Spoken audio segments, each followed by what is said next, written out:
morning, everybody. Welcome to the Charity First Handicapping Challenge. Chappie, I feel like I'm on the Matrix. There was a glitch in the system. Maybe I was in the Matrix. Take two, take three. I just talked to you, Georgie, not too long ago. How you doing, buddy? About the Folds of Honor tournament. Yes. Excited for tonight.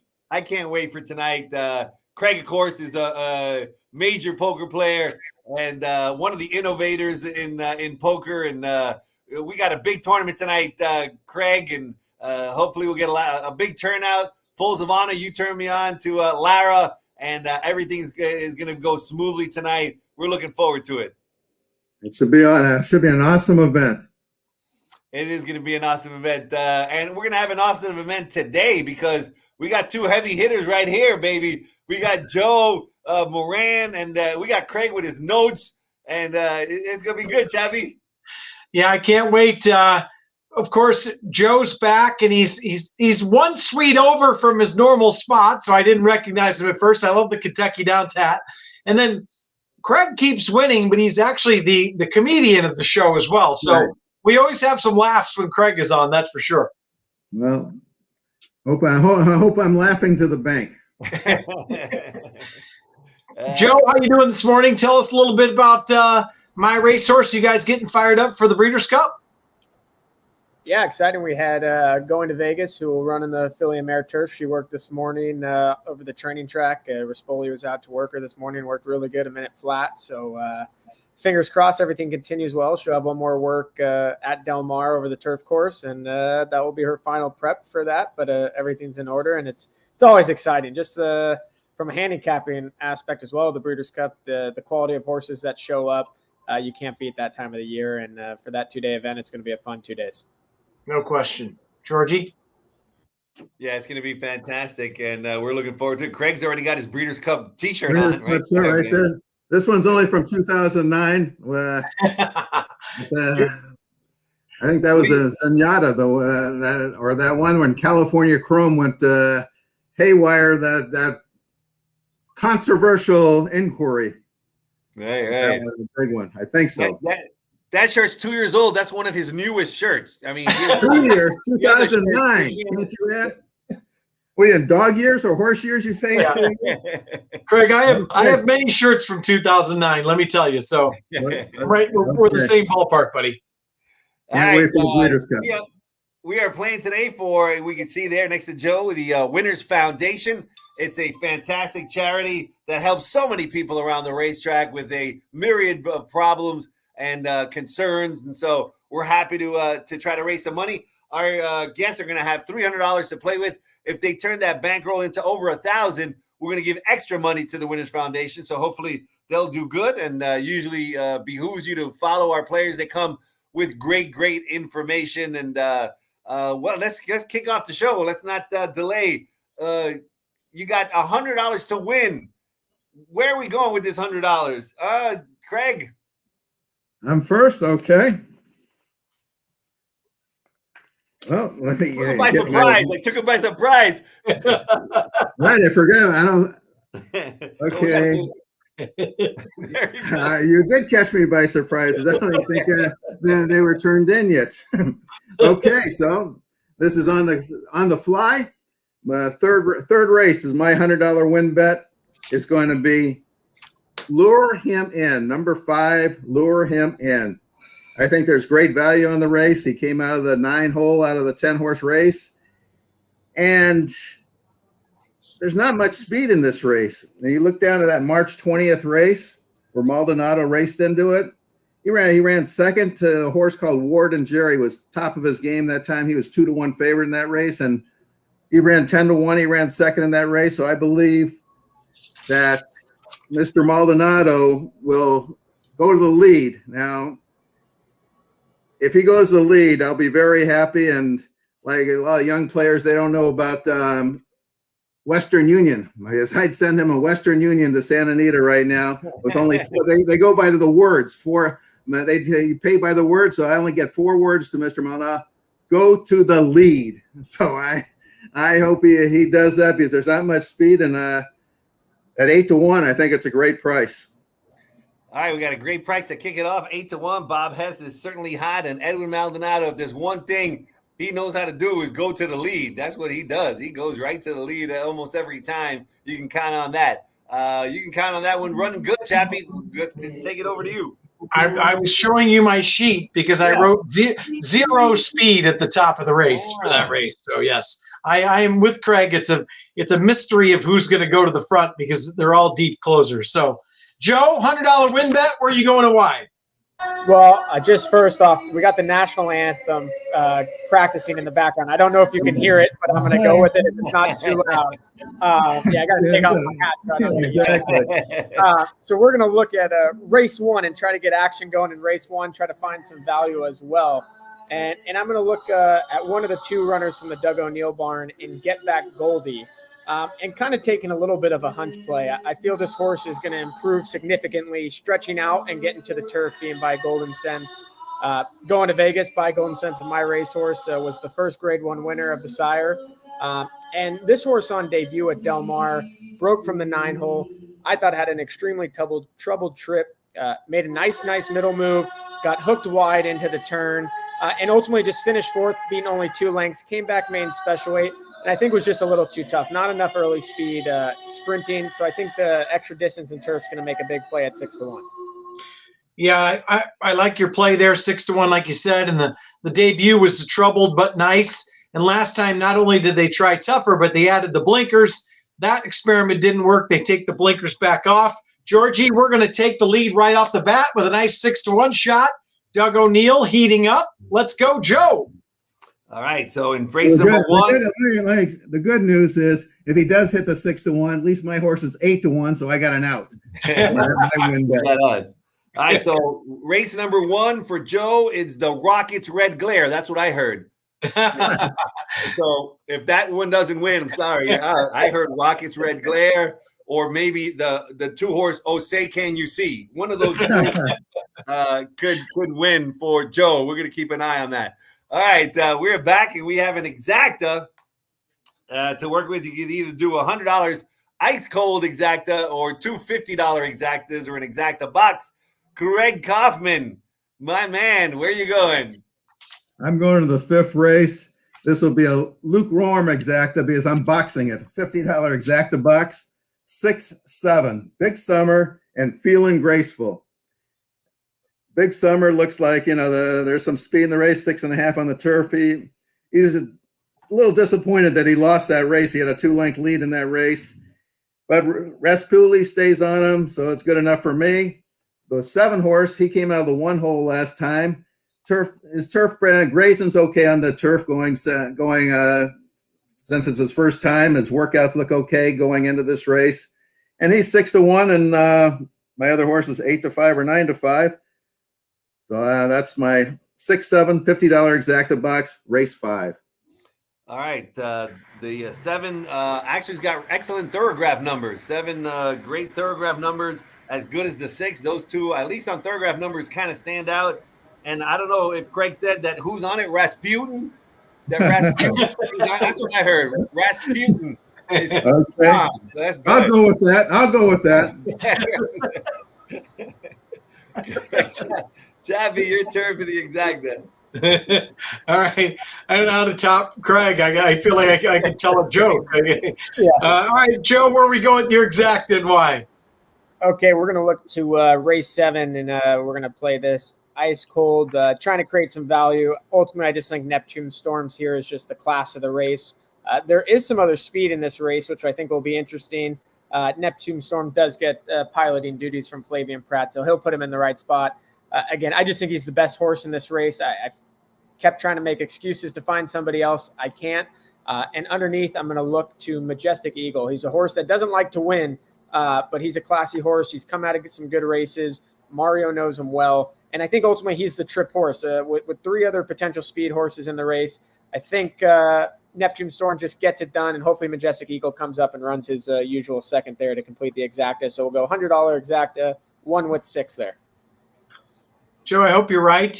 I do a tip sheet on the days where we have festivals down here, and with my very sophisticated notes, I have lots of speed written at the top with the 1 on top, and then Majestic Eagle sets up well, but doesn't like to win. So, and I picked 1-6. So I hope you're correct there. Right. We're going the Dave Weaver ice cold there. 1-6, Georgie. Sounds good. All right. So Craig did pick race number 5. And if you notice in your program, race number 5 is the Folds of Honor, honoring their sacrifice, educating their legacy. We've been looking forward to this event all meet long, or at least I have, since I was kind of put as one of the spearheads on this. But it was a collaborative effort. This was the idea pretty much of Andrew Arthur, who thought, even last meet, we got to do a poker charity. You got to do a poker charity. It's finally come to fruition. And what a charity that we've got involved here. It's Folds of Honor. What they do is they identify families who have lost members in the service. So we're looking for our fallen heroes. They go to those families and give scholarships to either the spouse or the children. It's just fantastic organization. It's like they're not just giving them money, they're giving them scholarships. So it's kind of that old adage: if you give somebody a fish, he'll eat today, but if you teach him how to fish, he'll eat forever. The fact that they're giving that out, and today is a $300 buy-in. You still have time to buy in. You can buy in online at sananita.com, or if you're here at the track, you're coming to the track right after the last race, you can go sign up as well. And we want you to go by there because we want you to say hello. We got some great guests in this business. Doug O'Neill's going to be there. We're going to have jockeys, trainers. It's going to be a lot of fun. If you do sign up for $300, you get to play. Plus, you get free food, free drinks. If you don't want to play, you can still go by for $50. You can hang out, eat the free food, which is phenomenal. Free drinks as well. And that $50 goes 100% to Folds of Honor. And we have a great items for the auction, Chappie. Yeah. I mean, just to name a few, we've got seats for 4 in the actual owner's box for the Lakers when they play the Clippers. Wow. We've got 4 tickets and a parking pass for a LA Kings game, and they are on the glass. Trust me, I have sat there. They are the best seats in the house, and that's not an exaggeration.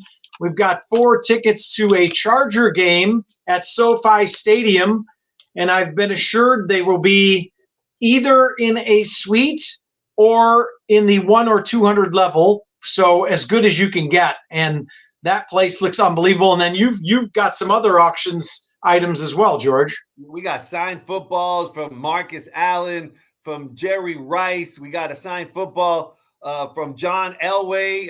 It was a championship Super Bowl football. So we got a lot of great items. Please either go online and go to the link for Folds of Honor, and you can participate in the auction, or come out, right after the races. Please visit us. We're going to be right over Clocker's Corner on the 3rd floor, the players' room, and right next to it, it'll be the Baldwin Terrace, where all the food will be laid out. I'm looking forward to this. A lot of the jockeys are. We're going to put bounties. Right behind you is Doug O'Neill. We got a bounty on his head. Knock him out. Get a free, get an extra gift. Knock out my boss. He's going to be playing. Nate Newby's going to be playing. Knock him out and come over and play. It's going to be a lot of fun. All right, Craig, we're going to knock out Joe Moran right here with our daily double. Mama says, knock me out. Let's try to knock Joe out so you can come back for the semifinals next week. Where are you going with your daily double? Well, I'm sort of embarrassed because it's not going to be a knockout. It'll just be a technical decision at the end. We'll take a TKO. Because I got an ice cold daily double. Ice cold daily double. Here it comes. In the 6th race, number 1. It's a big sweep to Joe's horse. He convinced me to use the 7. The 7th race, the 1 horse, Neptune Storm. So if Neptune Storm wins, I'll be right on the bandwagon if Big Sweep gets me there. So it'll be a $100 cold deck double.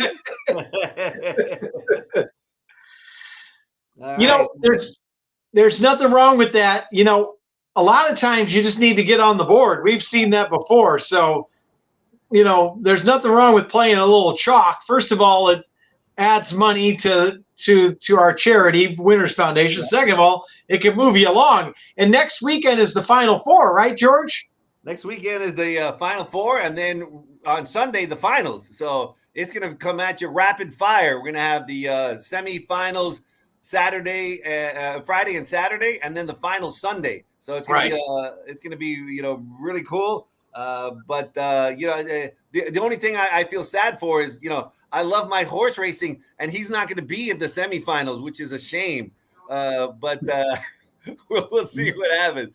Wow. Jackie. How quickly they turn on you, Joe. I know.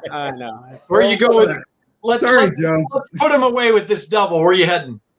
Okay, we're going to head. Oh, gosh, I got to clarify the race here. I believe it's race 3 that we're going to start this off at. Can I clarify? I'm sorry. Hold on. Yes, race 3.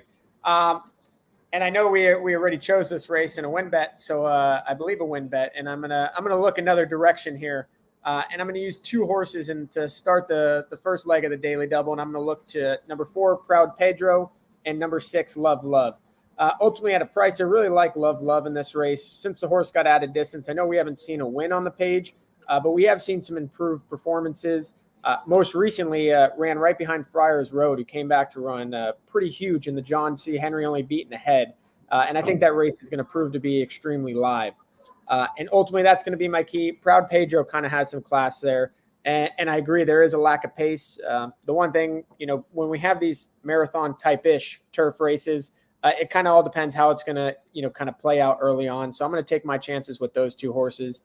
And then in race 4, I've played this horse a lot, and I'm going to look to the Mike Pipey runner of Unbroken Star. I know the barn was super high on this horse, and he hasn't quite lived up to expectations early on in his career. Ultimately, I think he's running in the right level and the right spot today. Flavian Pratt returns in the irons, and I'm going to take my chance there. And I just think it's a race that's kind of wide open, and hopefully he's the best horse. He does try, and I'm hoping the level's right for him today, and hopefully we can complete the double with him. I've got a quick, interesting story, and I don't know if this horse is that way anymore, but if you go back on the page, back where in February where Rosario won by 2 lengths, yeah, I happen to be down, and in some horses, as they age, I don't know if this is still the case, but I happen to be down there listening to the instructions, and Pipey basically said to Rosario, this horse hates to get dirt kicked in his face. So just stay wide, and wider. And if you didn't know that and you watched the race, Rosario's 7 wide the whole way around, and people would probably be like, "What is he doing?" And the horse stormed home 1 by 2. Rosario got off the horse and he looked at Pipey. I was down there again, and he said, "Was that wide enough for you?" He just had this big grin on his face. So, awesome. Sometimes they grow up and get used to that, but early on, that was the deal with Unbroken Star. But that's a great story. Yeah, no, that's a really good story. And it's also interesting. You could argue that he does his best running at Santa Anita. I know his last race coming off a layoff wasn't the greatest, but when you really look at his form at Santa Anita, he has done his best running at Santa Anita as well. No doubt. It's going to be pretty hard for him to be live. I go with you in the 4th race, but I don't think you're going to be live going into the 4th race because the 6th horse, Love Love's there. But if I'm wrong about the speed, it's going to be hard for you to catch up. Because Love Love did run a big race, so he was wide on that trace. Because I watched the races, but you might just have one going for you with Love Love. Get them to lure you in. But I got a bonus pick for everybody. Let's hear it. In the 2nd race, California Street is going to be the worst underlay price I've seen in a long time. Obviously, I'm not against favorites because I got an ice cold double going this week or today. This is the most important racing day of my life today, trying to get to the semifinals. But you looked at California Street; they went 1, 2, 3, 4 at the half. The horses were 1, 2, 3, 4. They ended up going 3, 4, 5, 6 with the 1, 2 going right by him. I watched the tape. It was a pretty good trip. And, Doug didn't move him up when he claimed him. He just went to – Joe knows more about that stuff than I do, but he went right back at it. And I just think 6 furlongs is going to be too short for him. They're 1 for 8 going between 6.5 furlongs, 6 and 6.5 furlongs 1 out of 8 times. So I really – Peter, he put him in the split. Terrific trainers, but I just don't think this is the right horse in that race. And I can't do anything in the race because I'm going to make a 1, 2, 5 exacta box, hoping that I'm right about the 3. But there's my bonus selection for a vulnerable. Vulnerable, big-time favorite. Anyway. Big That time was vulnerable favorite. Could be 2-5 when all is said and done. So right. Well, excellent. obviously, he's a stepsister to Delta Wins from yesterday, so we'll see that Right. those 2 to Second 5. and third. I did not look at the, you said the track bias there, or the horses, all the speed came back. The last 2 times California Street added blinkers, and then it just one off. But that's good to know. I'm gonna take it. Craig is very sharp. I'm gonna take that into consideration before I play my pick 5s, George. Yeah, well, he made it to the NHC 600 years in a row. 600 years in a row. The racing form was on a tablet, like 2 tablets, and he was. Craig has a shirt from the NHC. It was from like 1968, but it finally fell apart. So he wore his Breeders' Cup shirt instead. I was on the first one in 2000. It was at the MGM. Back in the day. Back in the day. Yeah. Actually, the fight, we got like 4 minutes. So I guess the final race will be the tiebreaker, race number 9, as we got there. And as you guys peruse that, let me just tell you, in race number 9, there's a scratch of the 6. A Yellow Rose of Texas is scratched, and number 13 does draw in. So 13 is running, 6 is not running, and now we're going to get the Wheel of Doom to come out and see who gets first pick. Will it be Craig or will it be Joe? Here's the spin doctor, and it's going to be Chappie wins, so Joe gets first pick. All right, Joe. Who's our time? I don't think we're going to need it, but you're right. I don't think we're going to need it. But just in case, I'm going to play it simple here. I really wanted to give the Richard Baltus runner, Lynn, if I'm saying that name correctly. I wanted to give that horse another shot with the blinkers on. Ultimately, I think Urban is just going to be the toughest horse in that race. Came back with a B+ work on Andy Harrington, as Boulin came back with a B as well. But I'm just going to have to play that horse. Has the experience going a mile, ran well in stakes company, and I just think that's going to prove to be the best horse in the race. All right, so we're going with Keith Urban at 9-5, going back in against Maidens. What about you, Craig? I'll just take what's left of the litter. I'll take Volan. It sounded good to me. I mean, the obvious pick for me. That was a fantastic decision you made because it was between the 4 and 12 for me. So thank you, Joe. No problem. I tried to slim it down for you. Right. I love it. Do we still have 1 more minute? Do we have 1 more minute left? Yeah. You have a joke for us or anything? I'm going to show you guys right this. This was the greatest sports book in the world in Vegas, called The Sport of Kings. I found it the other day. This is what's left of it when they went broke, because they didn't par mutual. They booked everything, and they were a class act. They were, you bought $5,000, they'd give you 10% back and to use for betting purposes. But one year, the year before, when they were open, they gave 25-1 in the Breeders' Cup Juvenile. This was a 25-1 if any horse came out of that Breeders' Cup Juvenile and won the Kentucky Derby the following year. Wow! Well, all the horses went down fast. The horse that won the Kentucky Derby was Sea Hero at 35-1 or something like that, and he was in that bunch. That's who you had. You had like only 2 horses, and everybody got paid that 25-1. They clutched their tickets for 7 months right there, and right there. Then it came out. So that was pretty cool back then. I like it. Good story to end it, Georgie. That was a class. It's like story time with Craig Kaufman. Let's go. An extra half hour. I love it. All right. Thank you, guys. You're both class acts. Good luck to you both. Hopefully you raise some money for Winners Foundation, and we'll see one of you 2 guys next Friday or Saturday. Chappie, any last words before we say goodbye? No, love having. Well, I said no, and then I said yes. I love having you guys both on. So best of luck to you. Joe's on my team, but I love you, Craig. So whoever wins, it's going to be great next weekend. It's a win-win for you. That's right. Win-win. Thanks, guys. All right. Thanks, Thank guys. you. Have a good one.